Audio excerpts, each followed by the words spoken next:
a ti que te gustan los datos históricos, Ajá. ¿tú sabes por qué pasa eso con ese tipo de cámaras? ¿Por qué? Por un tema de negocios. Creo que en la Unión Europea, que es un gran mercado para ese tipo de equipos, Ajá. ellos hubo una modificación fiscal y empezaron a considerar las cámaras que grabaran más de 30 minutos corrido. O sea, un parámetro para considerar una cámara como profesional era que grabara más de 30 minutos corrido. Y ¿Ya? los grandes productores, los grandes Dijeron, fabricantes dijeron, ese es el problema.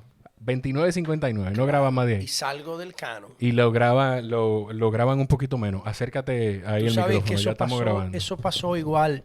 Lo puedes echar Y, para atrás como tú te y sientas más voy a, cómodo. o sea, No, el micrófono, acércatelo si quieres para que te sientas más ok. cómodo. Tú sabes que voy a tomar eso como referencia porque tengo pendiente hacer una investigación sobre la aprobación de la cerveza light en República Dominicana. Que fue por algo parecido. Es igual. Sí, O sí, sea, sí. ellos lo que hicieron fue que antes se pagaba por unidad vendida. Sí. Y ellos cambiaron eso y dijeron, no, vamos a promover que la cerveza pague por gradación alcohólica. ¿Tú sabes cuánto equivale eso cuando lo dijo Juan Hernández? Yo Sí. tengo el paper. 1.600 millones cada año hasta el 2010 Es en reducción impositiva Ok. por las. Entonces, después que lograron eso, empezaron a promover solamente Sí, cerveza light. cerveza light. Sí, sí, sí, ¿Tú sí. entiendes? Entonces tiene un doble impacto. ¿Por qué? Porque cuando tú te tomas una cerveza light, la gradación de alcohol es menor y tú no tienes efecto. Porque Sí. tiene agua adentro. Sí. Entonces tienes que tomarte 2 o 3 o 4 Sí. de acuerdo a tu tolerancia al alcohol para lograr el mismo efecto de una. Pero el que toma por buscar ese efecto de desinhibición que tiene el alcohol, porque óyeme, yo tengo 33 y yo nunca en la vida, nunca, quizá un día me cayó mal un trago, pero no hay nadie en mi círculo que pueda decir que me vio embriagado. Ni a mí tampoco. Porque yo no hay que beber para emborracharse. Obviamente, tú bebes por algo. Sí. Porque si no, bebete un jugo con Claro. sábila. Sí, sí, Tú sí. bebes por algo. Sí, sí, sí. Ahora, tú no, lo que no puedes es irte a los extremos. Exacto. A mí me gusta un trago cuando yo estoy un fin de semana hablando Sí. con los tigres, pero yo no llego a los extremos. Porque si tú llegas a los extremos ya pierdes el sentido de la realidad, ¿me explico? Y Pero hay- tú hay- bebes para algo. Sí, lo que pasa, también hay un tema de... Es que las películas y todo aunque a la gente no le guste el tema y es sensible incluso para el tema de los urbanos y lo que se ve en televisión ahora, pero las películas, Hollywood nos enseñó que para celebrar algo tú te tomas un trago de whisky y un Sí. cigarro. Sí, decía Marilyn Monroe. Sí, Marilyn decía, a ella le preguntó a un periodista que qué era lo mejor que ella podía resumir para una mujer que lo había tenido todo y que no había tenido nada. sí. Ella dijo, bueno, lo mejor es un trago antes y un cigarro después. Era una maldita loca. Sí, sí, sí. Un trago antes y un cigarro después. ¿Entiendes? Eso dijo Marilyn. A mí me gusta el trago, yo no soy cerveza, yo soy más whisky. Sí. Pero como segunda opción, la cerveza. Y Sí, el vino, sí. 3. Pero yo tengo mi límite, yo tengo mis límites Que no sé- prudenciales. si hay alguien que yo creo que debe conocerse, eres tú. No, yo no paso de 3 tragos. Tiene que ser una vaina, mira, tiene que ser una locura para yo pasar de 3 tragos. A nadie yo le paso de 3 Es que el tragos. cuerpo es maravilloso, el cuerpo te avisa. Te da Hay indicadores. señales que yo entiendo que cuando uno es muy joven no las reconozca las señales, pero hay señales que el cuerpo te da que en un momento te empiezas a ver diferente. Algo tu cuerpo te Sí. dice que ya esto es lo último. Sí, pero además esa necesidad de tú mantener un control mínimo de tu comportamiento en el entorno. Sí. O sea, a mí me parece realmente bochornoso que yo no pueda caminar Sí. por efecto del alcohol. Me Wow. parece que ya eso es, ¿entiendes? Sí, Eso sí, me sí. degrada como ser humano. Sí, ¿verdad? Claro, estoy reflejando el nivel de dependencia, Sí, ¿entiendes? sí. Y yo no. Yo desde que ya estoy bien, ya no necesito beber más. Claro. Ya, punto. Y me siento bien. Eso es lo que yo quería ver. Tú sabes que me llamó la atención a propósito de rituales y todo eso, que yo te dije, ¿te guardo café? Y tú me dijiste, no, un chocolate. Sí. No, tú no tomas café, tú tomas café. Yo tomo café, pero yo tomo café solamente cuando me levanto. Por cortesía Yo puedo, porque Sí. el café está asociado a una simbología social. Sí. Por cortesía yo puedo tomarme un café con cualquiera, pero si depende de mí, nada más lo tomo en la mañana. Yo prefiero el chocolate o el té verde. Yo no paso El té verde. verde, pero oye, ¿de qué? De moringa. Sí. Muchachos, yo he leído, cuando empezó la pandemia, Sí. me puse a buscar cómo tú tener un sistema inmunológico sano, fuerte, activo. Sí. Sí. Y después de ver todo, la vitamina C con los flavonoides, todo ese tipo, ¡pa! Me encuentro en un paper de una universidad de la moringa y empiezo a leer esa y digo, mira esta locura. Y hace Entonces- mucho se está hablando de... Acércate el micrófono, Entonces, acomódalo para que se ¿qué te hice ponga. yo? Incorporé el té de moringa. ¿Qué hago? Tengo un moringa con té verde normal, Sí. lo tengo en un telmo en mi nevera, Sí. Entonces, una hora después de comer, saco el telmo, Sí.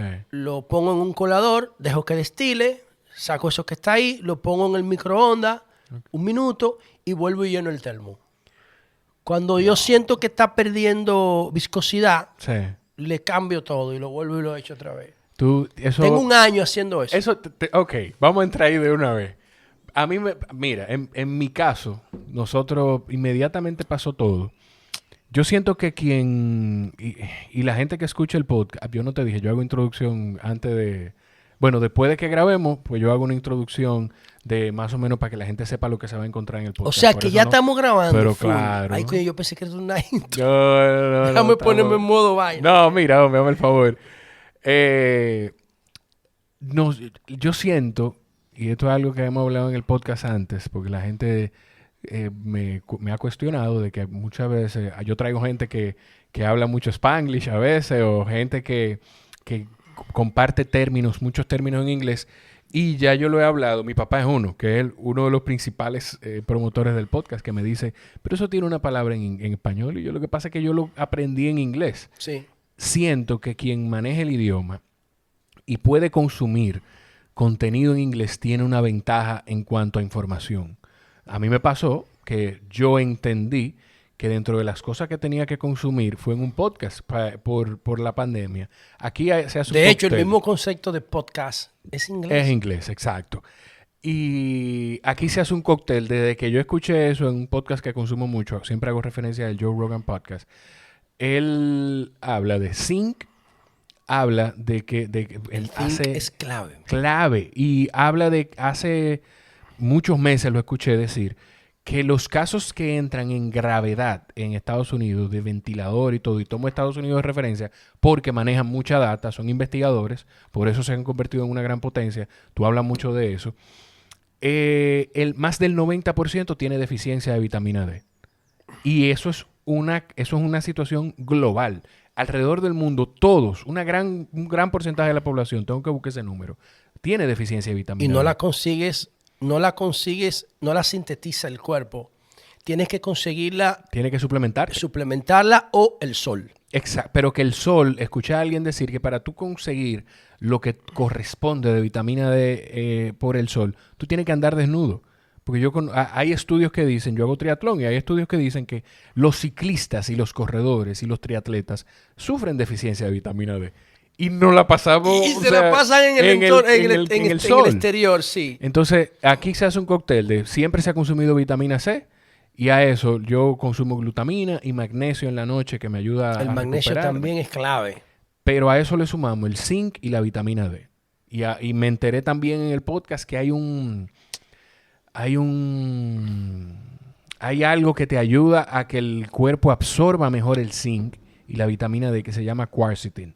Tengo que buscar más información. Pero hay algo sobre eso. importante. Ese es mi cóctel, sí, espera, hay porque algo- yo quiero que tú me digas lo que tú habías Te hecho. voy a pero decir, dime. ahora hay algo importante. Ahora mismo nosotros tenemos una cobertura prácticamente universal de salud. Sí. Prácticamente. Sí. O sea, el gobierno pasado la dejó en un 80% y Abinader dijo que iba a completar los 2 millones. ¿Qué significa? ¿Un 80% real o un 80% porque tú estás haciendo No, lo que pasa es que tenemos que... cortés con tu partido? No, lo que pasa es que tenemos que ver lo siguiente.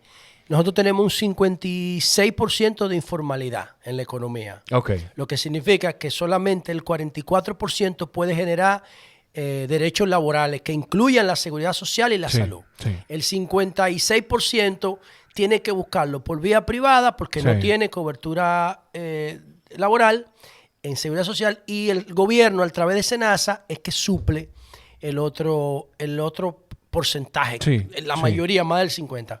Entonces, el PLD, esa es una de las grandes obras. Lo que pasa es que el PLD, la corrupción salpicó una obra impresionante de gobierno. Por ejemplo, cuando el PLD llegó al poder en el 2004, SENASA tenía 50,000 afiliados y lo dejó con 6 millones. Casi 6 millones. ¿SENASA no fue una labor del PLD?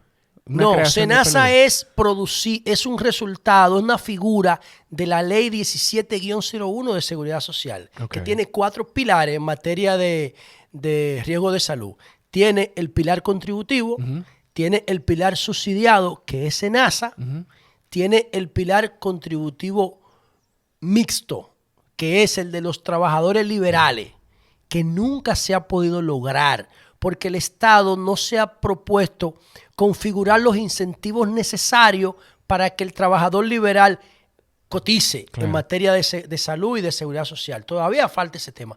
Pero es la ley 17, es una ley revolucionaria, independientemente de los cuestionamientos a las AFP, que yo estoy entre ellos. Ese es un tuit fijo que tengo, de que eso hay que resolverlo, el tema de las AFP. Sobre todo las comisiones ocultas que tienen de beneficio. Entonces, ahí es que nace SENASA. Si tenemos esa cobertura universal de salud, tenemos que utilizar nuestro seguro. Entonces, ¿cómo utilizar eficientemente el seguro? Pedirle a los médicos, porque no tenemos todavía salud familiar, salud preventiva. Entonces, usted con su seguro hace una consulta y le dice, yo quiero saber un análisis básico para saber con qué me tengo que suplementar en materia de vitamina o en materia de aminoácidos, ¿me explico? ¿Cuál es mi situación? ¿Cuál es mi estado de salud básico actual? ¿Qué necesidad inmunológica tengo? Porque yo no soy pro automedicación, ¿me explico? Yo me leo un paquete de cosas antes, y mi esposo es médico, y si tengo que mandarse un análisis antes de tomarme cualquier cosa, lo hago. Entonces yo soy más como que de utilizar el seguro para que los médicos nos orienten sobre qué cosas tenemos que tomar. Aquí hay mucha automedicación en el país. Pero mucha. O sea, la cantidad de veces que yo he escuchado mis abuelas, por ejemplo, decir, y eso es un caso que hasta puede ser justificable. Porque estamos hablando de tómate un gente té de guanábana. O si no, cómprame tal pastilla que a fulana le ha funcionado. Ay. Es una locura. Sí. Tuve el mismo caso de la moringa. Que yo digo, si yo fuera presidente de la República, yo declaro la moringa como planta nacional. Sí. Claro, y estimulo su siembra, su crecimiento, su procesamiento y su venta. ¿Por qué? Cuando yo me puse a estudiar el tema de la moringa, yo la estaba viendo, pero me encontré con un tipo que decía, ojo, porque la moringa tiene tantas propiedades activas que puede generarte incluso hasta taquicardia si tú no la tomas con moderación. ¿Ve? Es tan fuerte que tú tienes que regular el consumo. Y entonces ahí empecé a consultar el consumo de moringa y lo ajusté a mis necesidades. De hecho, tengo ya un año usándola y a mí me daba muchísima gripe, viejo, y de todo. Pero yo tengo un año que no me da nada.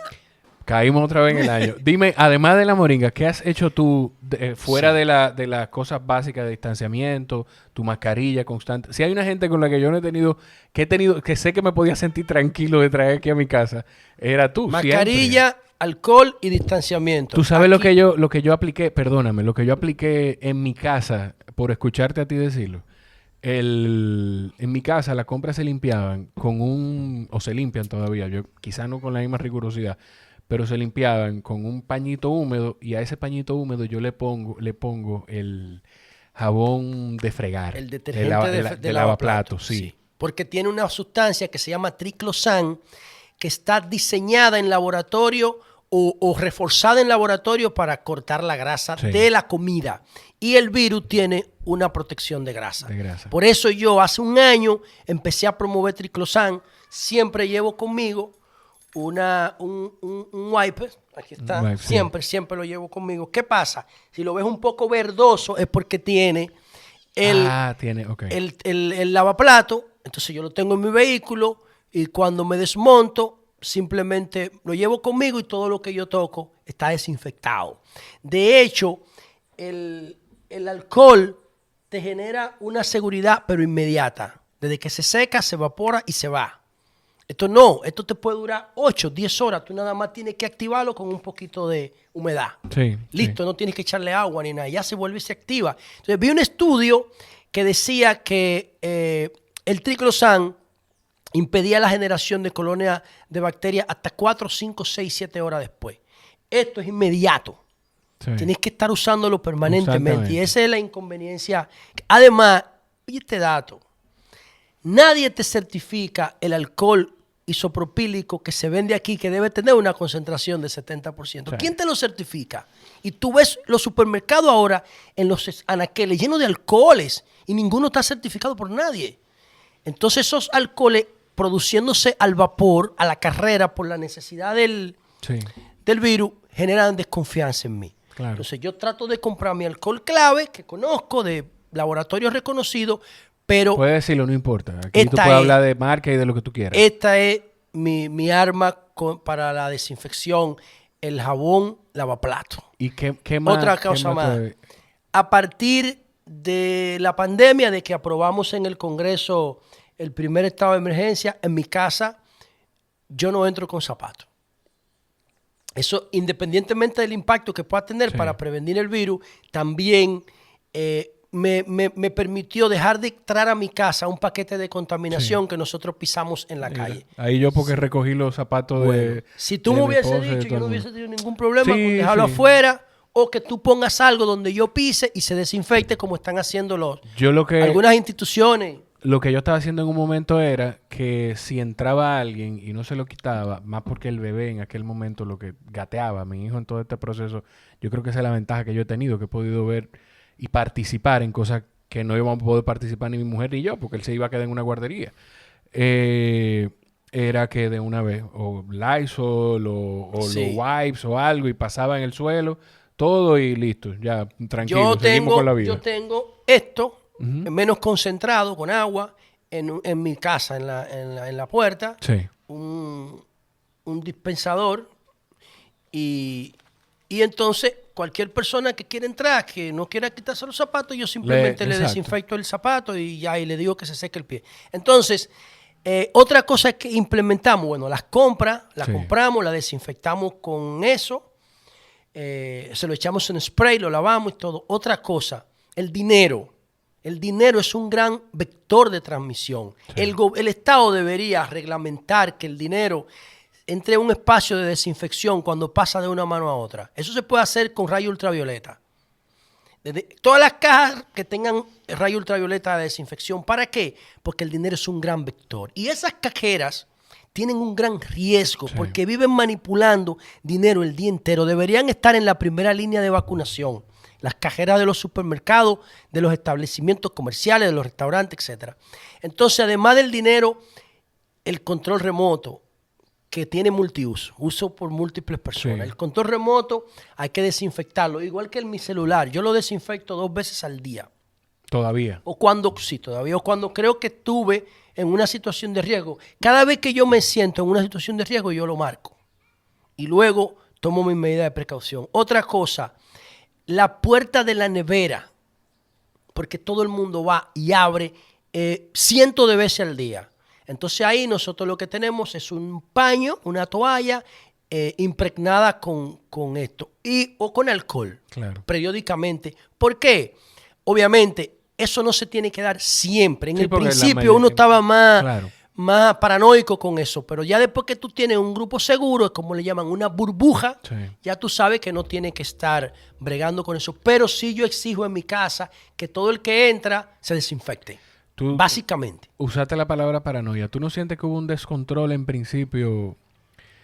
Porque yo tengo una tesis de todo esto y de por qué llegamos al punto en el que llegamos. Porque yo siento que muchas de las cosas que estamos viviendo se pudieran haber prevenido. ¿Tú crees que hubo una sobrereacción a todo esto en principio y se descontroló? O sea, ¿cuál es tu tesis Bueno, en cuanto al COVID y al primero, cierre de todas las fronteras? primero descartar cualquier teoría de conspiración. conspirativa, Nah, claro. cero. Yo soy anti. Las teorías conspirativas son siempre de los conservadores radicales. Yo no creo que, primero, no creo que nadie tenga la capacidad tecnológica para modificar un mapa genético tan grande como el de un virus. No creo. Tú no, o sea, espérate, No, ¿tú no no crees, tú no crees que fue un virus creado? No creo. Te voy a compartir, te hablé No, del podcast, te compárteme. lo voy a compartir. Ahora mismo hay una investigación en Sí. curso, pero realmente yo no creo. Primero, no creo que haya el interés de dañar a la humanidad de esa manera, a menos que sea un grupo extremista que no tiene capacidad. Si es a más extremista, menos capacidad de desplegar tecnología. Eso lo pudiera hacer un Estado organizado, un gobierno. Y Como no China. creo. Pero China no lo va a hacer porque China empezó dañándose a sí misma. Ahora, yo creo que sí, que es una... Tú sabes que cuando empezó el virus, que nos encerramos todos, pasó algo chulísimo. Y fue que los animales volvieron a ocupar sus espacios. ¿Entendés? Sí. Las iguanas de las dunas de Baní saliendo a la calle, eso fue sí, chulísimo. ¿Qué pasa? Que nosotros, manipulando animales, y eso sí pasa en China, los animales viven, despegan partículas genéticas, el caso de los murciélagos en el aleteo de sus alas tan fuerte y también en su materia fecal. Y entonces, en la materia fecal, los animales que hurgan en la materia fecal de los murciélagos la llevaron al mercado y Puede en ser hasta China... un perro que Sí. o sea, mira por qué yo te digo esto. Yo no digo que China lo pudo haber creado para dañar al mundo. La teoría de este se llama Jamie Meltz, igual lo escuché en el podcast de Joe Rogan. Lo que dice este señor es, él pertenece a la Organización Mundial de la Salud también como asesor. En Wuhan, donde empezó todo, no es un pueblo. O sea, no es un pueblo como irte para un campo. Wuhan para China, el ejemplo Sí, textual es una que pone ciudad. él, es probablemente lo que Chicago es para Estados Unidos. Pero tú sabes que aquí en Santo Domingo, este es el principal punto urbano. Pero tú has ido a la Isabel Aguilar con 27. Sí. ¿Tú viste lo que se da ahí? Sí. Eso es terrible. Estamos cerca. ¿O tú has ido a Honduras, al mercado de Honduras? Sí. En el centro. Yo viví en Honduras un gran tiempo. Sí. Entonces, lo que te quiero decir es que hay un vínculo muy fuerte del ser humano con los animales sin regulación. Sí, no, eso Sin claro. regulación. Y el tema del ébola es de la manipulación inadecuada de los monos cuando lo cazan para matarlo en África. Mira dónde yo voy.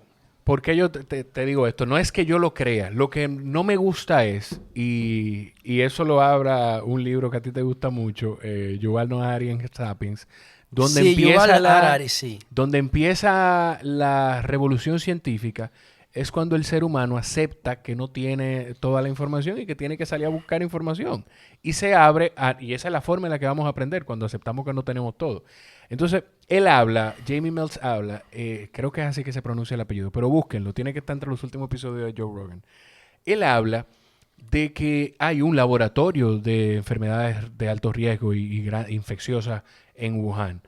Lo que ellos creen es la hipótesis de que se estaba estudiando pensando en que pudiera llegar, preparándonos, porque la forma de conseguir una vacuna, de conseguir otras cosas es manipulando el virus. Se estaba estudiando la posibilidad de que llegara una pandemia como esta, de que llegara una situación como esta y poder estar preparados.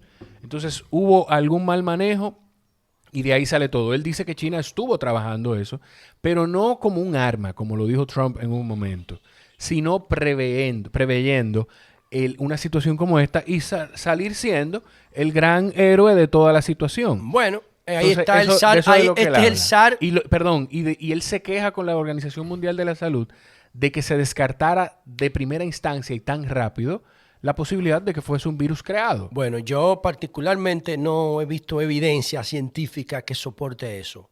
Lo dejo en punto suspensivo o en interrogante en lo que termina la Organización Mundial de la Salud su informe sobre este tema. Sin embargo, yo creo que la pandemia... Eso fue una realidad y sorprendió al mundo, a un mundo Recuérdate tú que hace 100 años, 1920, 1820, se produjo la gripe española, la penúltima gran pandemia, la más reciente antes que esta. Y el mundo también se sorprendió porque ya habíamos tenido otra como la peste negra en el 1300, después de la caída del Imperio. Que de ahí fue que salió romano. el término de cuarentena, de la peste negra. Sí, de los 40 días, que era lo que tomaba la pandemia de la peste negra para empezar a reflejarse las erupciones en la piel. La peste negra era producto de una pulga que tenían las ratas. Entonces, pasaban a los humanos por los... de 1300. Exactamente. Entonces, ¿qué ocurre? Después de la gripe española, que no fue en España, fue en Estados Unidos que se produjo, pero España fue que la dio a conocer al mundo porque no estaba participando en la Primera Guerra Mundial. Y entonces, después de eso, que hace 100 años, a George W. Bush, uno de esos, leyó un libro y le dijo, mira, las pandemias ocurren en un periodo más o menos de cada 100 años. Y George W. Bush mandó al Congreso un proyecto para crear un fondo para prepararse para la próxima pandemia. ¿Qué pasa con la crisis del 2008? Sí, se olvidó de ese fondo. Exactamente, le quitaron el financiamiento. Estados Unidos terminó tratando sus cadáveres en fundas de basura por el coronavirus, porque no estaba preparado. No estaban preparados en materia de ventiladores mecánicos, ni de unidades de cuidado intensivo, ni de mascarilla, ni de guantes, ni nada. Entonces, el mundo ha tenido que pagar una factura en términos humanos de casi 2 millones de muertos. Nosotros tenemos aquí 3.000, no me gusta decir y pico, pero pudiera consultar las estadísticas, aproximadamente 3.300. Más de 3.300. Entonces, esa es la parte pasiva negativa del virus y la contracción económica. Ahora, en materia, incluso también una contracción demográfica, en materia de libertades públicas, el virus hizo que los derechos se contraigan un poco, ¿no? Por los estados de emergencia. Ahora, yo no tengo duda de que va a generar un sprint de empoderamiento, de crecimiento, esta pandemia.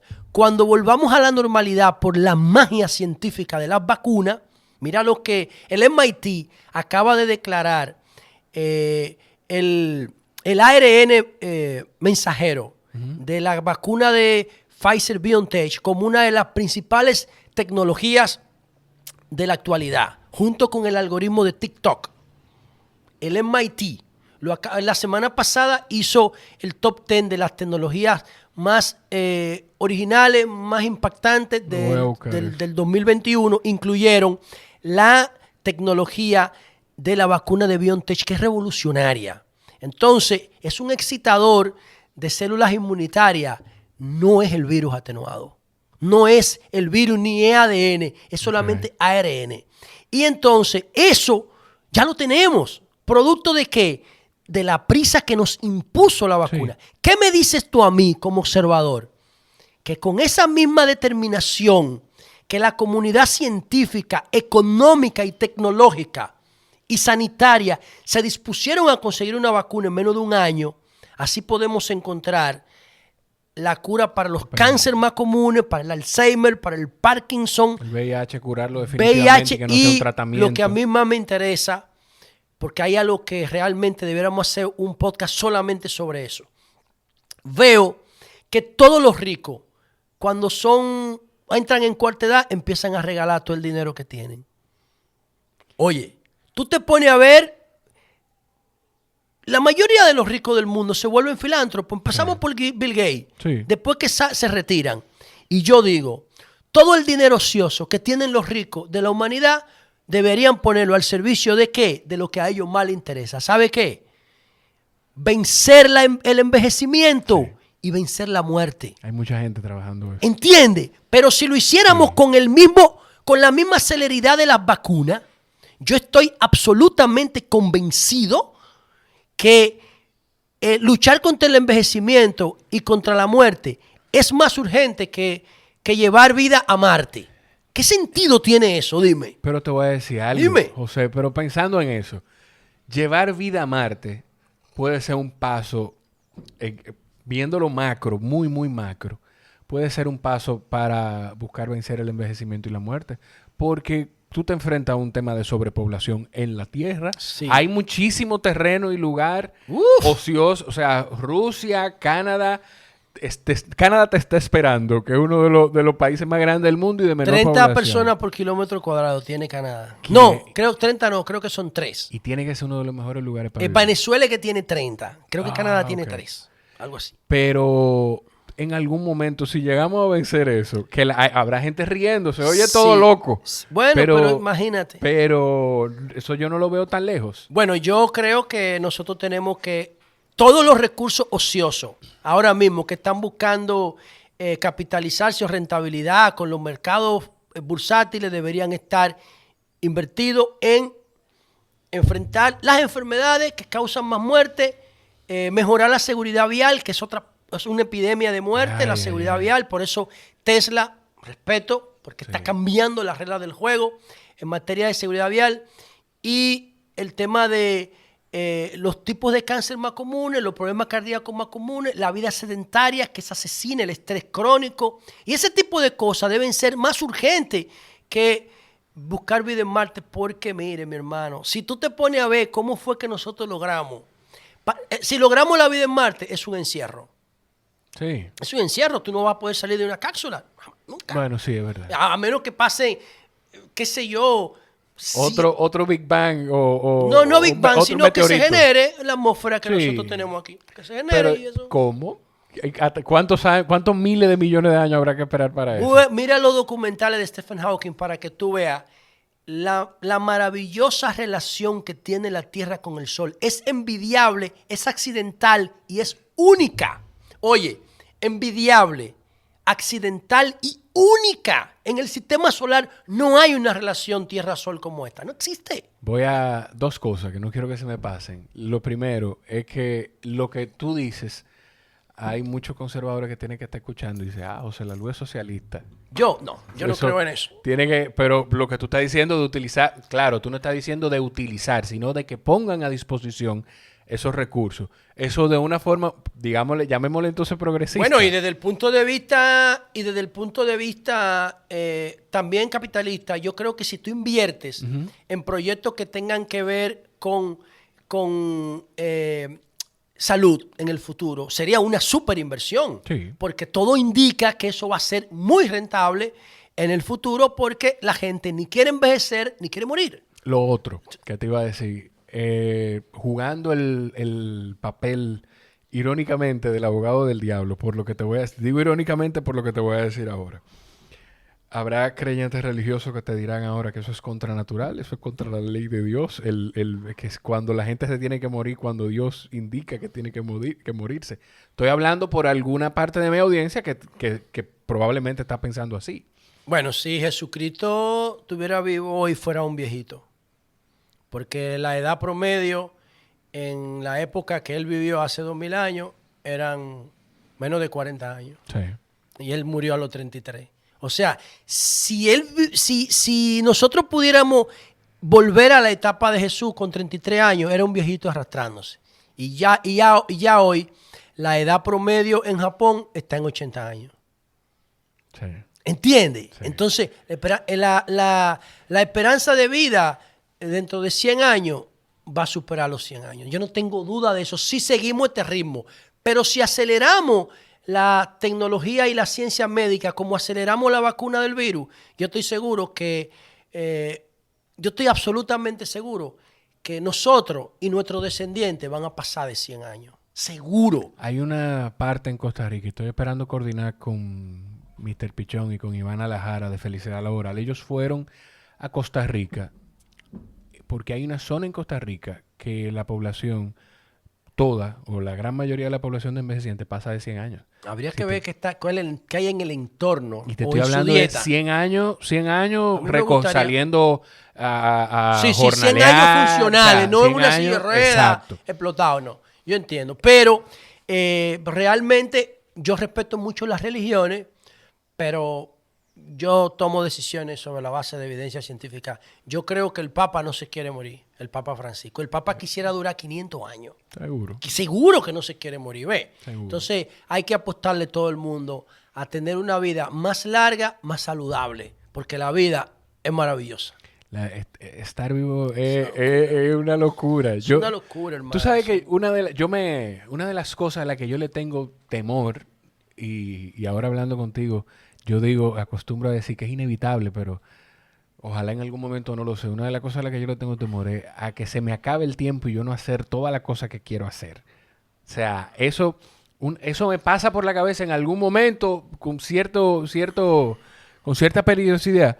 Y yo, Dios mío, óyeme, algo tan tonto que yo pienso a veces, donde sea que se vaya después de uno morirse, yo podré hacer podcast. Yo podré sentarme a tener este tipo de conversaciones con alguien. Yo mejor, en vez de yo apostarle a alguna posibilidad post-mortem, yo le apuesto todo a alguna extensión en vida. Yo digo que un día ordinario vale más que toda la gloria que te ofrece la eternidad. Un día ordinario de vida en la tierra vale más.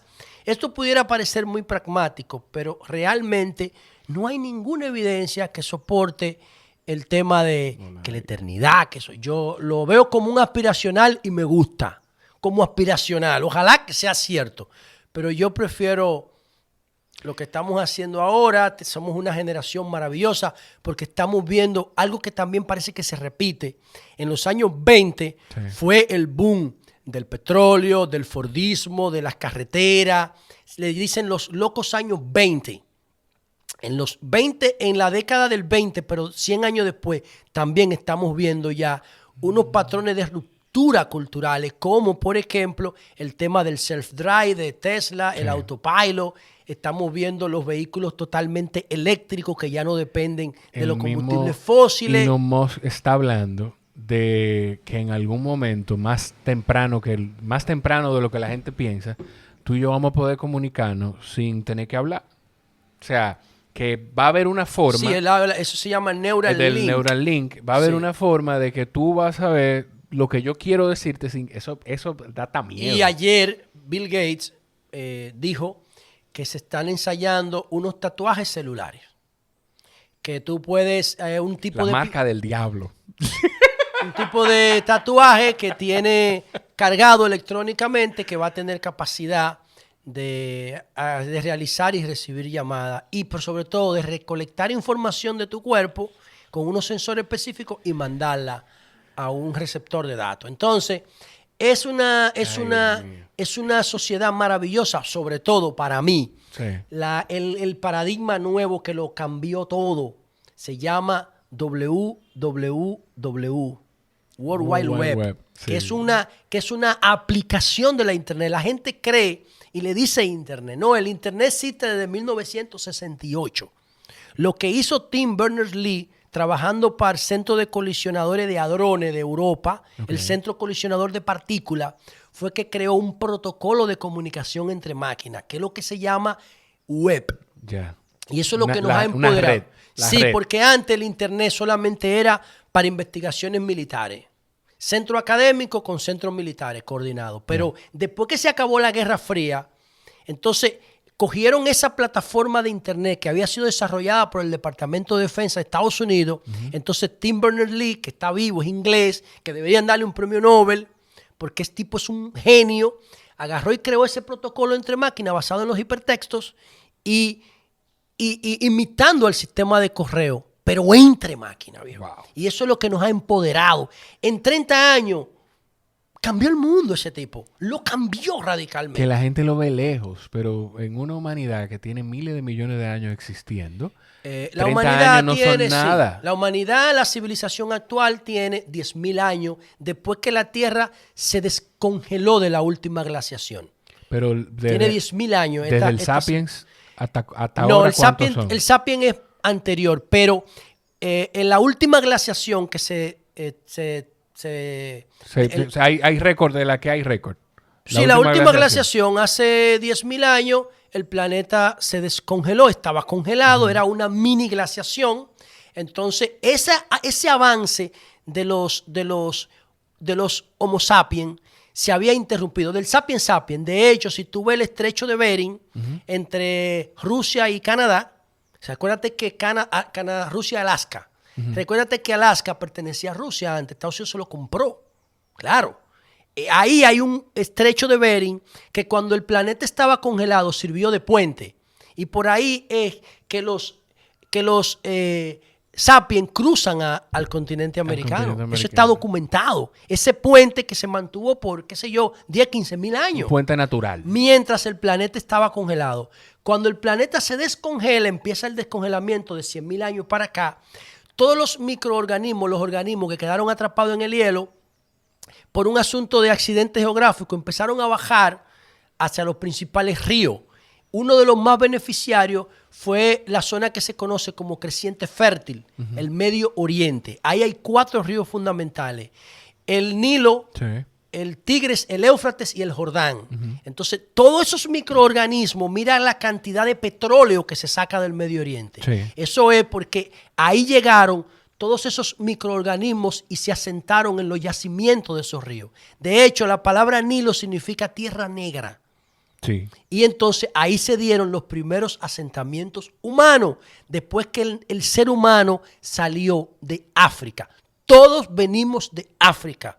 Necesitamos entender eso para rendirle a los africanos el respeto que se merecen. Sí. Lamentablemente, ellos se quedaron en la sabana, se quedaron en una zona de confort, como están los haitianos, no les interesó poner a prueba su cerebro porque el ambiente no se los exigía. Y los mismos africanos que se fueron al norte, que desafiaron el frío, desarrollaron las habilidades de solucionar conflictos en su cerebro. Perdieron la melanina de la piel, perdieron los pelos y se convirtieron en los anglosajones. Se adaptaron a un entorno más hostil, pero que cuando ellos lograron superar ese entorno y dominarlo, entonces desarrollaron una gran capacidad mental. ¿Y quiénes son esos? Los griegos, los romanos, los anglosajones, los occidentales, esos somos. Entonces, de eso se trata, ¿ves? Entonces yo soy muy optimista, sí, por todo lo que he leído, con todo lo que puede venir en el futuro. Óyeme, José, nosotros, yo no sé si decir qué bueno o qué malo que esperamos tanto para hacer esto. ¿Ya? Vamos a hacer palma, no te preocupes. Claro que sí. Y yo quiero, yo tengo que terminar de preparar el ambiente, eso se va a cerrar, yo voy a poner aire. Yo quiero que hagamos uno sobre el pensamiento de Yuval Harari. Lo hacemos, porque lo que a la larga... Tú sabes que yo he encontrado como 4 o 5 errores estructurales en su libro, viejo. Dime alguno de esos errores, porque ahora atreverte a, sí, es un atrevimiento. El filósofo moderno más importante. Sí. Él y hay un par más. No, pero oye lo que dijo el CEO de Netflix. Dijo el CEO de Netflix hace par de años, creo que apellido Smith, no recuerdo bien porque hace mucho que lo leí. Yo lo voy a buscar porque escuché un podcast reciente donde él estaba. Él dice que Yuval Noah Harari es el perfil de intelectual exitoso que todos los ejecutivos de Silicon Valley quisieran ser. Esa vaina. Eso lo dijo el CEO de Netflix en el 2018, creo que fue que dijo eso. Pero en su obra, yo considero que él subestima la religión. ¿Que la subestima? Sí, la subestima. ¿Por qué? Bueno, porque para mí la religión es inherente a la condición humana. Para mí, sin religión no podría haber humanidad. Y yo creo que en su obra... Yo siento que él le da algo de crédito a cómo nos organizamos y a la creación a través de mitos y todo eso, y de la cooperación. Sí. Él tiene mucha influencia de un sociólogo apellido Dunbar, el efecto Dunbar, en materia de cómo los grupos cooperan, sí, que él lo atribuye a los humanos y a los chimpancés. Creo que eso es de Dunbar, un sociólogo durísimo norteamericano. Entonces, pero con relación a la religión, yo creo que él la subestima como categoría social determinante en el éxito de la humanidad, así como la cooperación. Para mí, el fuego, que libera los aminoácidos que dan dentro de la proteína, para mí fue un factor determinante. El fuego, la cooperación es fundamental, como él lo dice, la socialización del grupo. son fundamentales, pero la religión, hermano, mira, como una respuesta, aunque fuese primitiva, a todos los fenómenos que no se podían explicar de la naturaleza y de la mente humana. Es la religión que te le da respuesta a eso, aunque sea una respuesta provisional. Pero, ok, lo que yo siento que tú ves como un error es que quizás tú sientes que no le da el mérito que merece. No, que no él no incluye eso. Y otra cosa él no lo incluye. Otra cosa que él no incluye. Mark Randolph se llama, el CEO y cofundador de así Netflix. Es. Mark Randolph. Sí, él es que dice eso de Yuval. De Yuval. Ahora, otra cosa que él hace, él empieza su análisis de la realidad a partir del Homo sapiens. Y eso es un error. ¿Sabes por qué? ¿Por qué? Porque antes del Homo sapiens, el Homo sapiens lo que tiene son... El sapiens sapiens, 200.000 años. ¿Y tú sabes cuántos años tiene la vida en la Tierra? ¿Cuánto? 3.500 millones de años. Entonces tú no puedes... Claro. Tú no puedes... Exacto. Tú no puedes... Los últimos invitados a la fiesta de la vida somos nosotros. Sí. ¿Me explico? Sí. Entonces, ¿cómo tú me vas a dejar fuera del análisis 3.500 millones de años?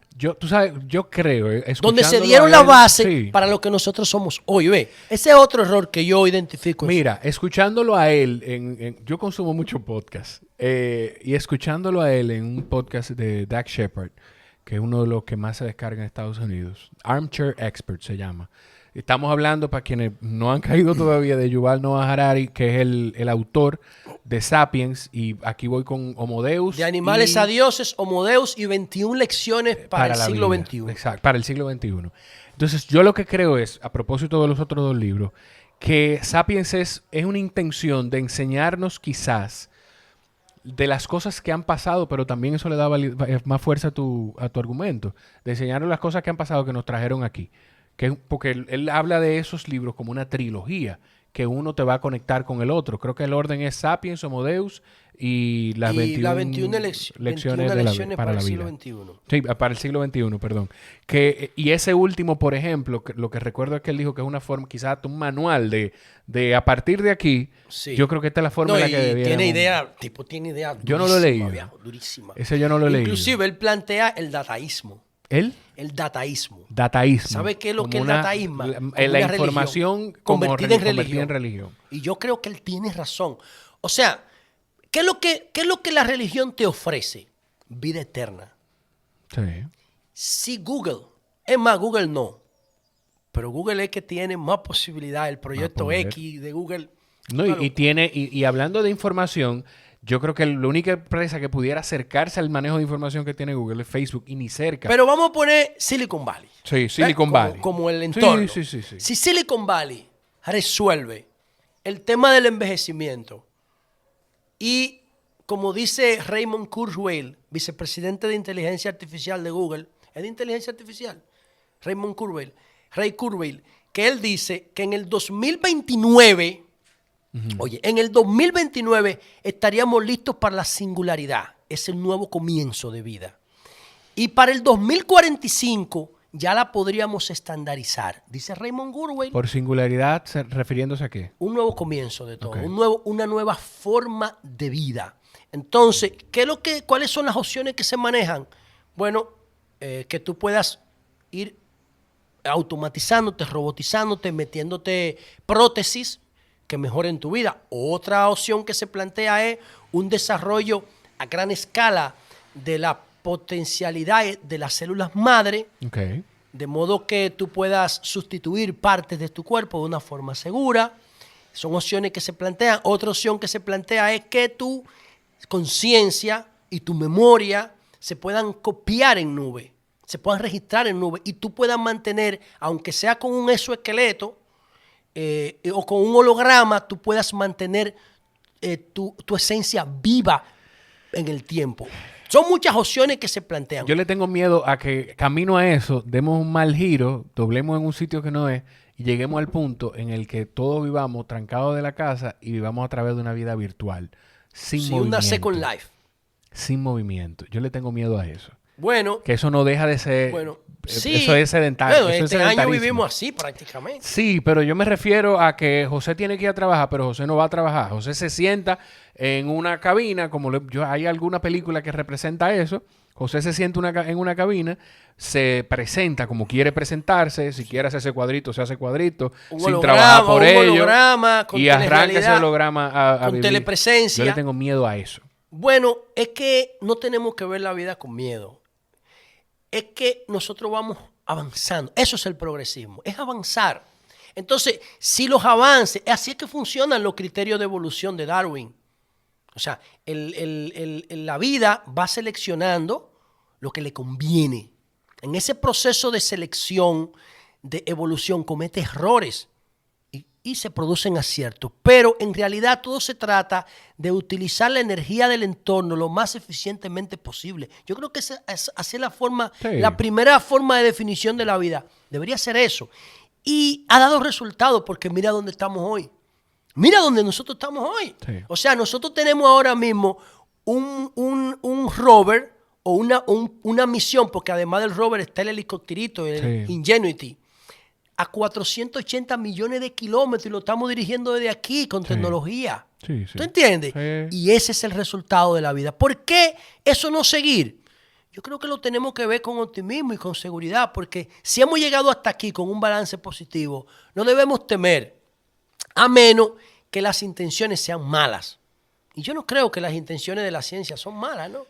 Lo que pasa es que el ser humano es, a veces no, el ser humano es impredecible. Y tú puedes tener mucha gente. Pero no el ser humano, Esta- ¿tú sabes qué? Son seres humanos excepcionales. La norma de la humanidad es buena.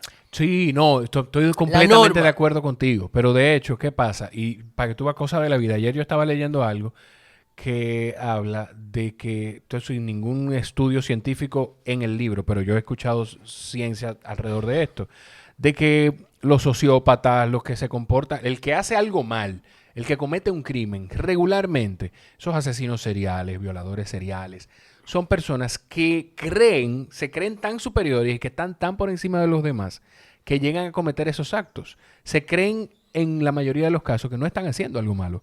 Esos son sociópatas, pero no es Sí. la norma. Realmente esa no es la norma. No, además, mira los grupos que son marginados, que son acorralados, que Sí. se vuelven extremistas o que se distorsionan por temas de religión o que tienen un problema mental ya, un problema mental estructural que les Claro. provoca ese tipo de comportamiento. Pero en sentido general, y aquí yo creo que nosotros debemos hacer una inflexión para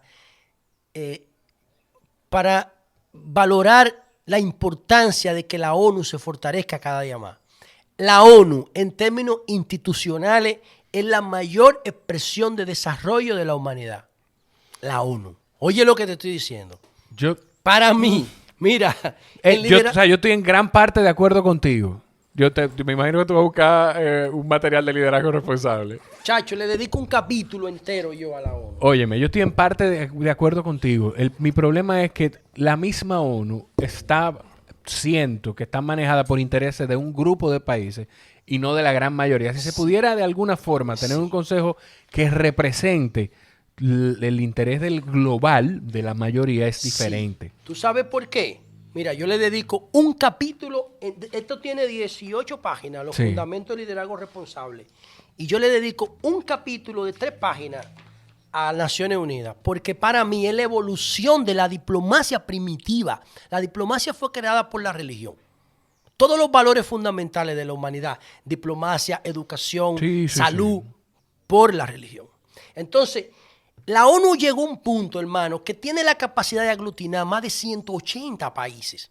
¿Qué es lo que tenemos que hacer con la ONU? Seguirla empoderando para que la ONU vaya asumiendo temas. Por ejemplo, Internet no deberá dirigirlo ninguna institución pública ni privada. Deberá ser la ONU. ¿Tú quieres ver la ONU como un gobierno global? No como un gobierno global, Como un ente sino regulador global. Sí, como lo que es, pero con mayor autoridad, con mayor capacidad de tomar decisiones, como si fuera una especie de árbitro global. Árbitro global. Entonces, con una autonomía genuina. Claro, porque yo no estoy de acuerdo con que la ONU controle Internet para que venda señal. No, eso es un negocio.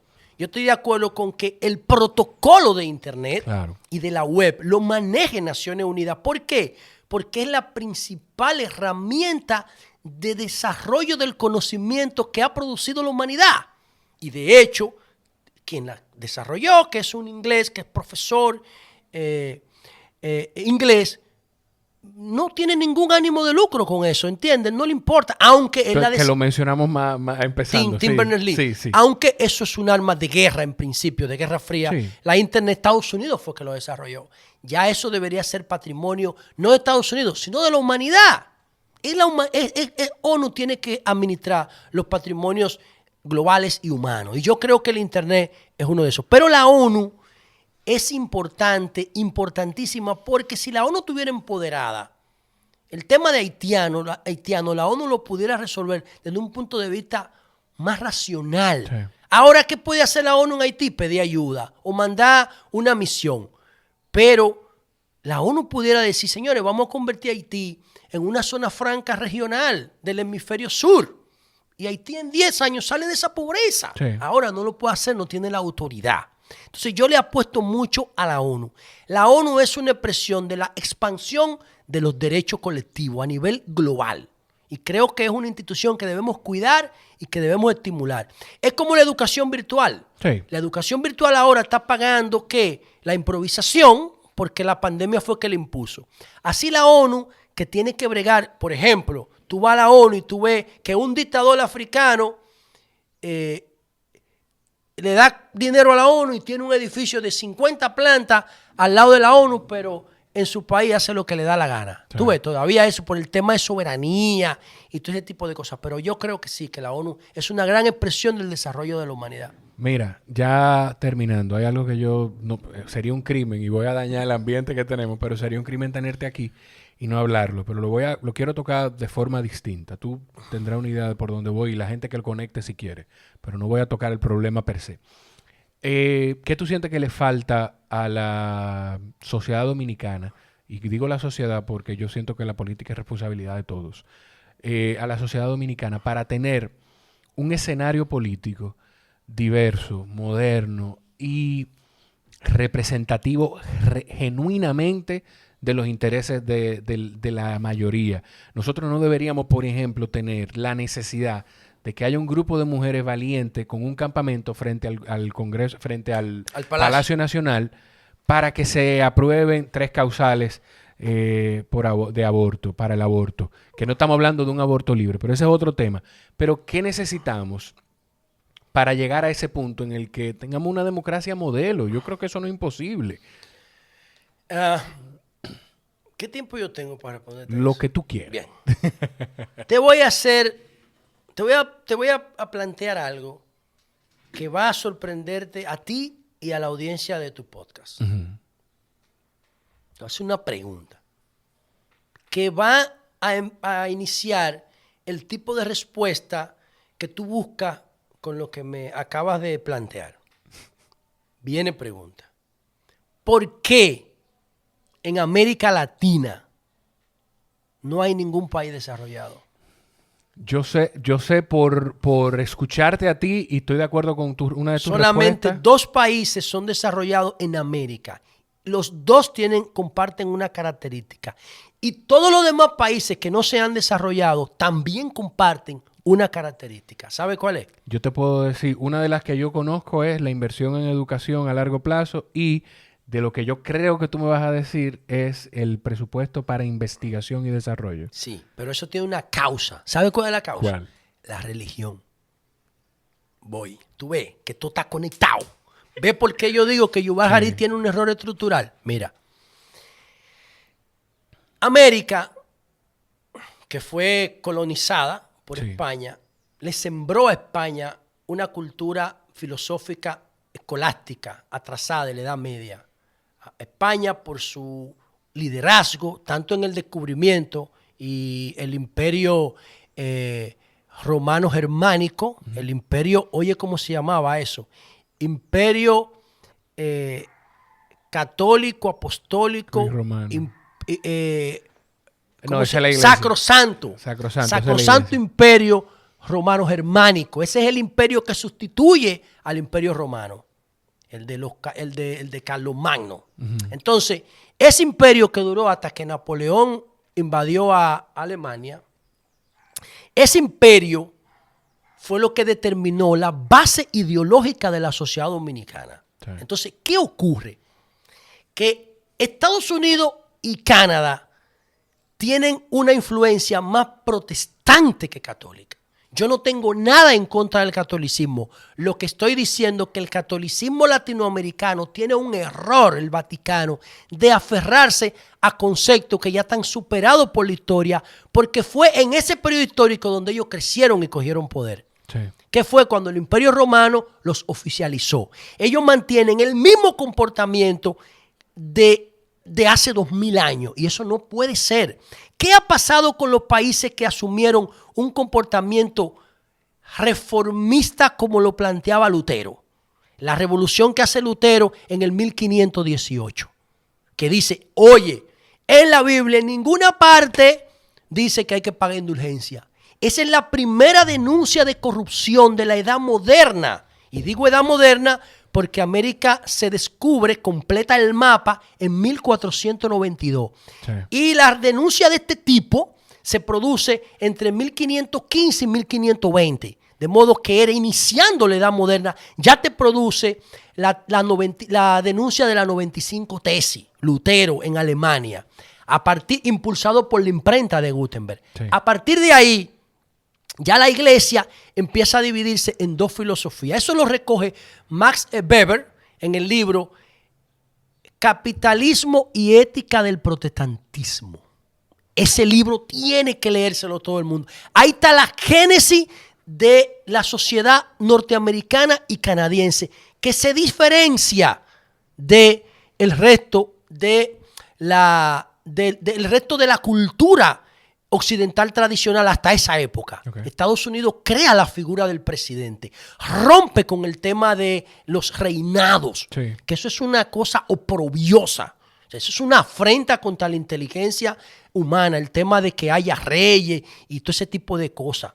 Entonces, ahí es que empieza la transformación de esas sociedades. Nosotros no. Nosotros no seguimos el patrón protestante, nosotros seguimos el patrón católico tradicional. Y ese catolicismo está basado, ¿sabes en qué? En una filosofía medieval que se llama escolástica, que pone la fe por encima de la razón y pone la memoria por encima de la lógica. Y así no se puede avanzar. Y por eso caemos en lo que tú dijiste. ¿Por qué nosotros no generamos patentes? ¿Por qué nosotros no generamos, por qué nosotros no invertimos en investigación y desarrollo? Porque nuestro sistema educativo no está basado en ciencia.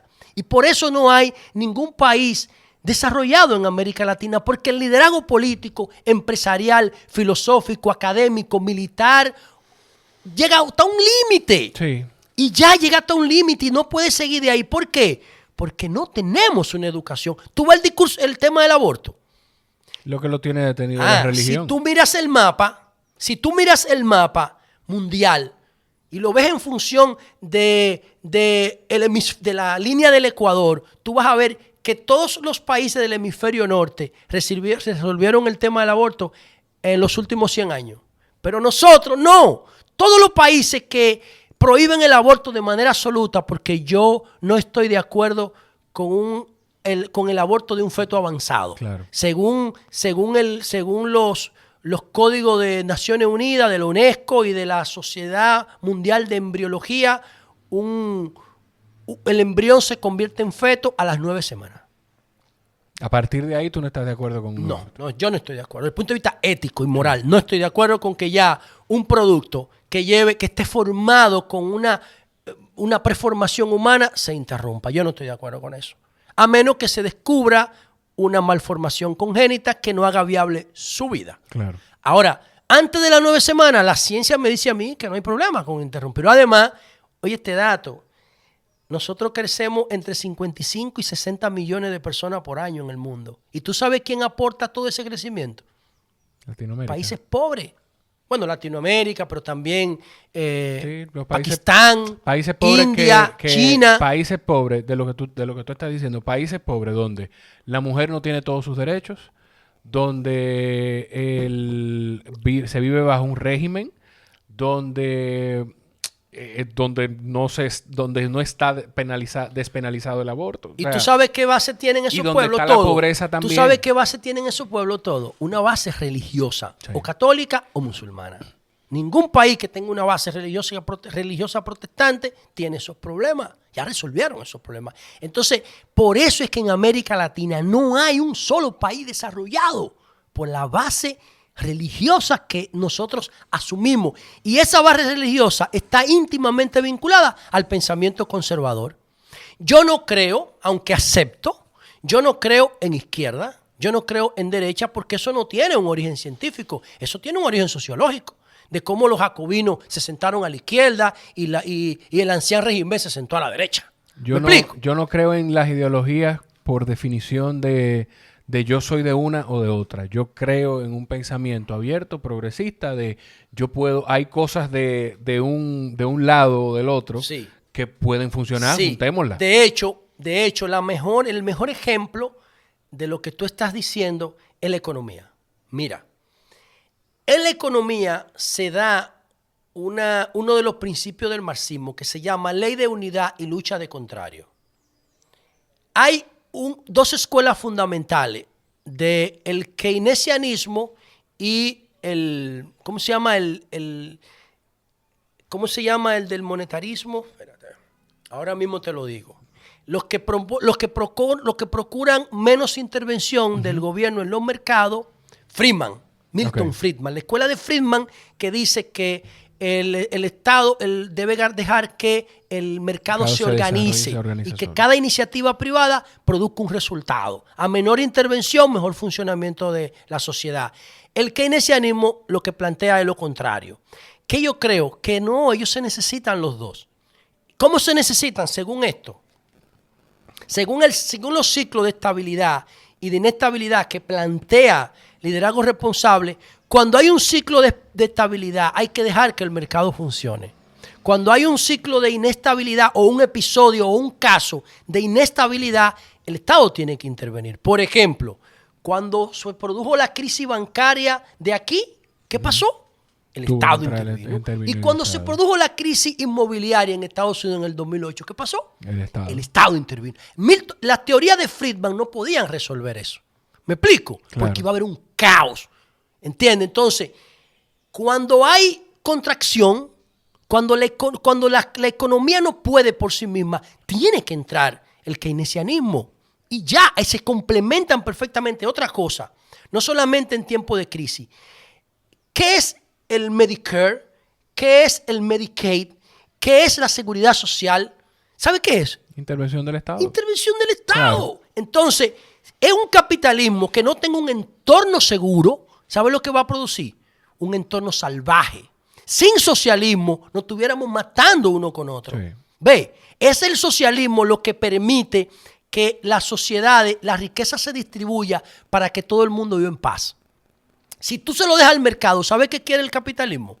Ganar. Solamente. ¿Y tú sabes qué quiere después de ganar? Volver a ganar. Y después volver a ganar. Sí, todo el tiempo. Es el capitalismo que lo humaniza, ¿ves? El socialismo lo humaniza. El socialismo humaniza al capitalismo. Sí. Y por eso yo creo que se complementan y no debemos ser ni pro Keynes ni pro Friedman. Debemos ser pro Keynes y pro Friedman en la medida que lo necesitemos a cada uno. Eso cae en un principio que yo creo que debe ser lo que se le enseña a la gente cuando vaya creciendo, un principio básico de equilibrio y de balance. Hay una frase que pudiera parecer sonsa y cliché, pero todo en exceso. Ahora, ¿qué pasa aquí en nuestra sociedad? Por Y favor. creo que eso pasa mucho en América Latina también. Ese equilibrio se rompió.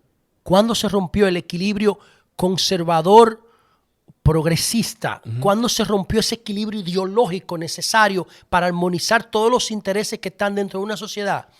Se rompió cuando el pensamiento atero, el pensamiento medieval español, que te citaba ahorita de la escolástica, se apoderó del Estado. Pedro Santana era un trabajador de una finca en el Ceibo el dueño de la finca se murió, apellido Febles, y él se casó con la viuda. Y él ideológicamente se transformó. De ser un trabajador agrícola, se transformó en atero, La nobleza. en dueño del hato, Sí, sí, y se sí. creyó noble. A la aristocracia. Claro, se creyó tan noble que cuando él lleva a Báez al gobierno, él le pide a Báez, o se ponen de acuerdo para que Báez lo equipare con Cristóbal Colón. Oye, su delirio. Un tipo que vivía en una casa de tierra, de piso de tierra y de cana, para que lo declararan como con la categoría de Colón en República Dominicana. ¿Tú estás oyendo eso? En la época moderna, José, ¿tú te atreves a decirme a quiénes les ha pasado eso? Salir desde tan abajo y llegar a un punto de tanto poder en el que se olvidan de dónde vienen y lo que tienen que hacer para que todo el mundo pueda crecer. La mayoría, hay gente que ha dejado una impronta impresionante en el mundo, como por ejemplo la misma historia de Jesús, que yo no tengo evidencia de nada de eso científica, pero la historia me encanta, ¿no? De cómo Jesucristo hizo ese paso por la tierra dejando esa estela ¿de qué? De inteligencia, de humildad, de solidaridad, de conocimiento, el tipo de liderazgo. A mí me encanta. Ahora en Semana Santa yo la he visto como 8,000 veces, ¿verdad? Sí. La historia de Jesús en blanco y negro, pero Sí. yo vuelvo y la veo, porque siempre le encuentro algo. Hay tipos también durísimos como por ejemplo el caso de Julian Assange, que Julian Assange debería tener hoy lo mismo que tienen Larry Page y Sergey Brin, Sí. los fundadores de Google. Sí. Porque es tipo genial. Pero ese tipo dijo, no, yo me voy a dedicar a denunciar las cosas malas del poder. Pero ese es un caso. Pero yo te digo de forma lo opuesto a eso.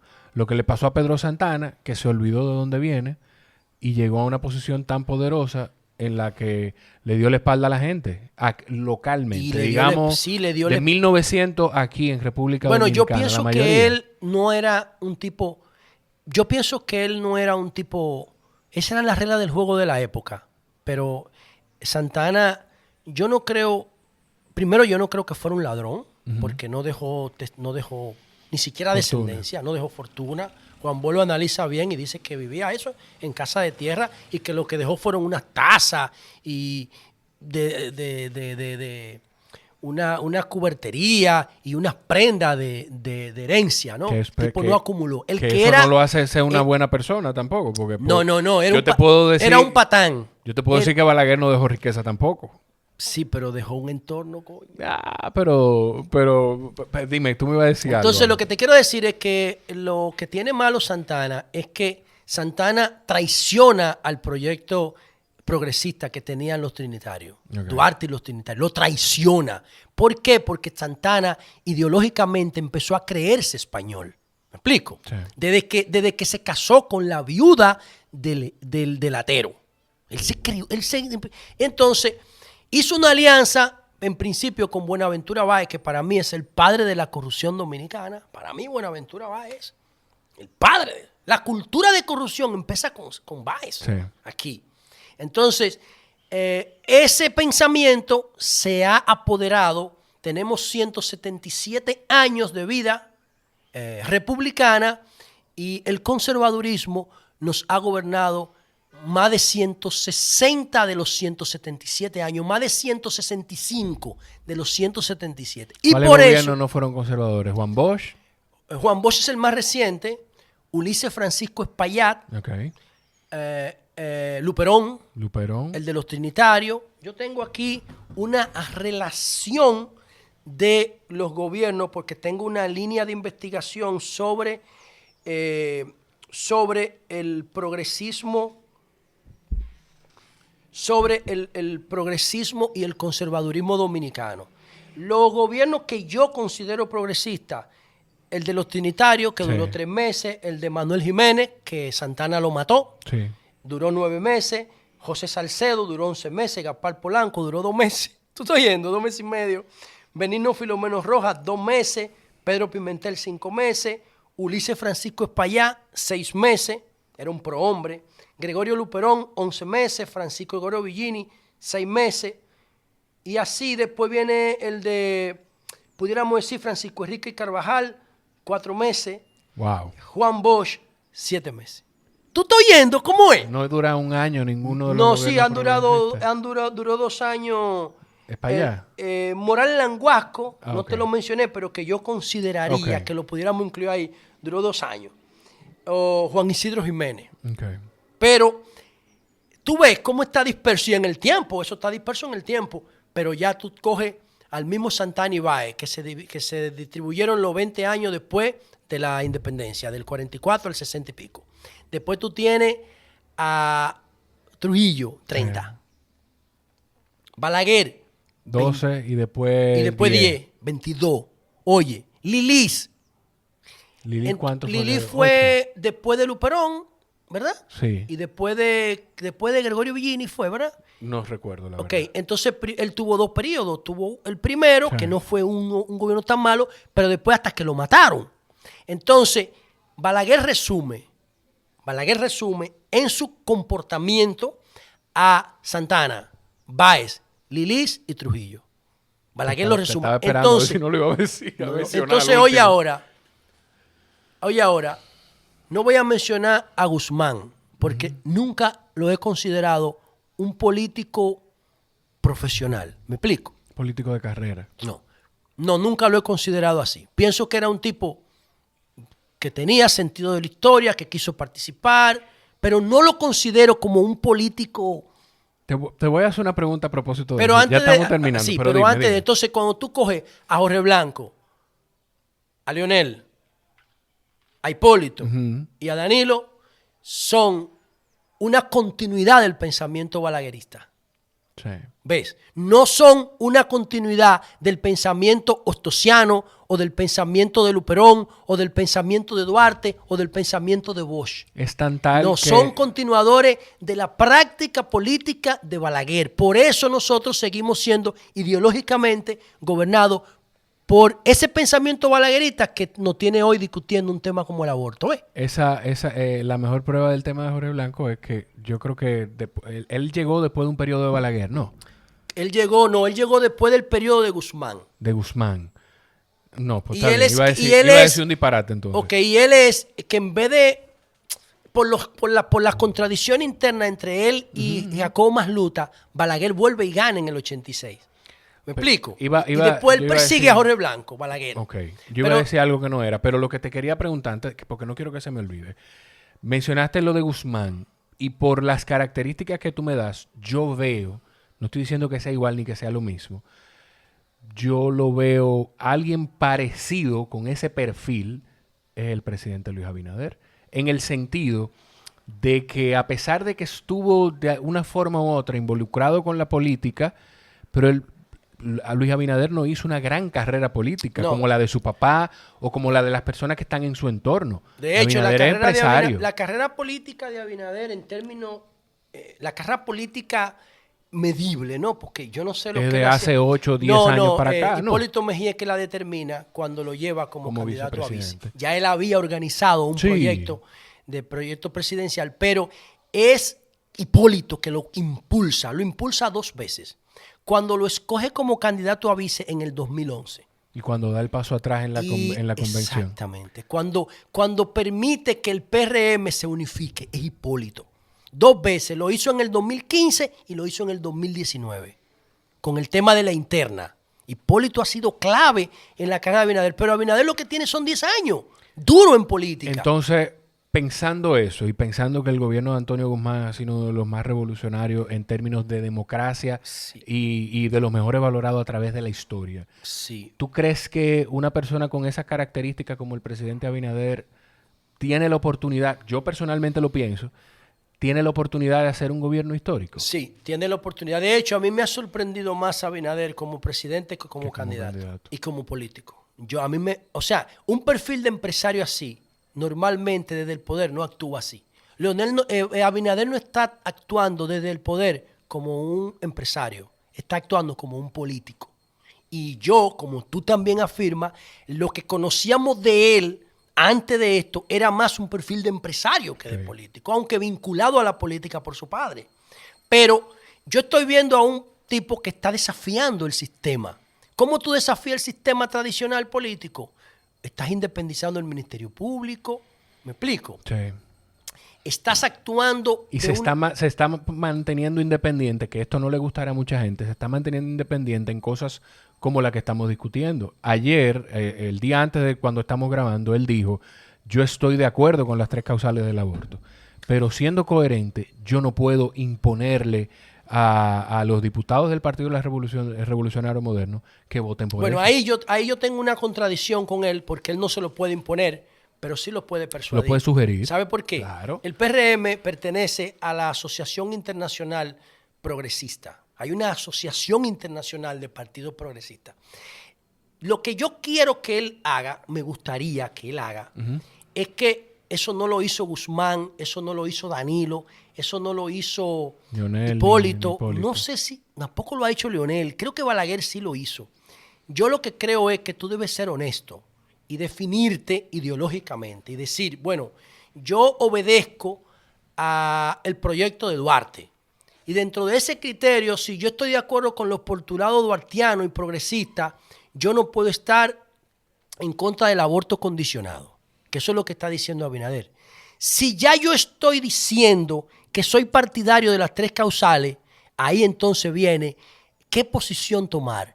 Hay 3 formas de tú enfrentar un problema. O lo enfrentas con determinación, o lo evitas, sí, deja que se muera, o lo rechazas. Exacto. ¿Entiendes? 3 formas de tú gestionar cualquier problema. O lo enfrentas, o lo evitas, o te alejas de él, lo niegas. Entonces, o lo apoyas, o lo rechazas, o te alejas, lo evitas. ¿Qué tiene que hacer Luis si ya él dice que está de acuerdo con las 3 causales? Entonces, si yo fuera él, yo le dijera a mi partido, los reuniera, les diera una motivación y le propusiera lo siguiente. Mira, vamos a buscar una comisión, escójanla ustedes, de especialistas en embriología, en genética y en neurología, que han estudiado en los últimos 100 años, desde el punto de vista científico, ese comportamiento del embarazo, desde el embrión hasta el nacimiento. Y vamos a esperar un mes para que ellos nos hagan un informe. Si ellos nos hacen un informe que favorezca el aborto condicionado, entonces nosotros lo aprobamos. Mira, yo lo veo bien, pero yo te diría que más que hablarle al partido, que lo haga en el Congreso, porque algo que yo personalmente... sí, yo me refiero, perdón, okay. No, yo me Exacto, refiero a los legisladores, pero me refiero al PRM. Sí, como partido de como poder. Partido de poder. De gobierno, porque algo que yo le critiqué, que yo no entendía y que era de una forma tan descarada y tan, cónchole, tan haciéndonos sentir estúpidos a una parte de la población. Yo nunca he estado de acuerdo con que decisiones que afecten el país se tomen en un comité político. Y no era que tenemos una reunión del comité político para hablar cosas del partido. Era que tenemos una reunión del comité político para fijar la posición de los congresistas. O sea, es una locura. Pero oye esto, no. Eso en yo mi no estaba experiencia de de diputado de 4 años, yo me di cuenta de que en el Congreso Dominicano, que ojalá tengamos oportunidad de hacer un podcast sobre la reforma constitucional que necesita este país. Tengo un proyecto avanzadísimo de eso. Yo me di cuenta, y por eso me puse a reflexionar y escribir, de que solamente 2 instancias podían sacar un proyecto de ley del Congreso. Después que yo hice seguridad perimetral y lo empujaste y hablaste. Me di cuenta de que ya llega un muro. ¿Qué? ¿Sabe cuáles son las 2 instancias? La presidencia. La presidencia y la embajada americana. Diablo. Tenemos que hacer un podcast de eso. Vamos a terminar aquí. Tenemos que hacer un podcast de eso porque los intereses estadounidenses han estado involucrados en el país. Para bien y para toda mal. La historia. Mira, para bien y para mal. Todas las leyes que tienen que ver con la transparencia en el día de hoy, salvo la de la Cámara de Cuentas, todas están aquí. Y han sido promovidas por la embajada americana. Yo hice un estudio de todas esas leyes. Ahora, después de la intervención del 16 de los norteamericanos, la República Dominicana empezó a despegar institucionalmente. Hicieron un ordenamiento de la tierra, de la estructura vial, de la administración del Estado, que fue determinante y que Trujillo aprovechó muchísimo los 30 años que dirigió después de la intervención. Entonces, la embajada americana y el gobierno Son las únicas dos instancias que te sacan una ley del Congreso ahora mismo. Por eso Abinader es determinante para modificar el artículo 37 de la Constitución y el 38, que son los que establecen la protección de la vida desde la concepción. Oye esa vaina. O sea que según esa Constitución, porque no dicen de la vida humana, la 37 no habla de la vida humana. Sí, dice de la vida. Si vamos, Dice de si la vamos vida a humana. término, ¿verdad? No, porque si dice de la vida, déjame ver que yo tengo Incluye algo por todos los seres vivos. Claro, tú sabes que un esperma es lo mismo que un cigoto. El cigoto es la célula que se produce después de la fecundación. Sí. Y nosotros, cada vez que hay una masturbación, se matan Sí. miles de espermas. Deberíamos estar Pero presos. nos van a llevar Hay un presos. grupo de ¿no? hombres que deberíamos estar presos. Mira, José, ya ahí llegó el dueño de la casa Está y mi bien. señora. Tenemos que terminar ya. Viejo, de verdad, yo te agradezco un mundo esta conversación. Es que Y teníamos esto- mucho por hacer. mucho por hacer esto. Y esto es algo que voy a decir empezando en la introducción cuando la grabe. Que algo que yo admiro de ti es la capacidad que tienes de sacarte de las situaciones. O sea, dar un paso atrás de las situaciones y verlas de manera objetiva. Y aquí los hemos abordado. Aquí habrá cosas que la gente identificarán de eso. Y habrá otras que en otra oportunidad la veremos. En @José en Twitter y en Instagram lo pueden conseguir @José con Z. Así es. Y en Facebook, José en La Luz. Facebook, José La Luz. Y busquen la información de liderazgo responsable, que José tiene mucho tiempo ya trabajando toda esa iniciativa. Y si llegaste hasta aquí, pues lo único que te voy a pedir es que compartas el episodio con alguien que tú sientas que pueda aportarle algo. Gracias por estar ahí, los quiero muchísimo. Nos escuchamos en la próxima. Bye bye.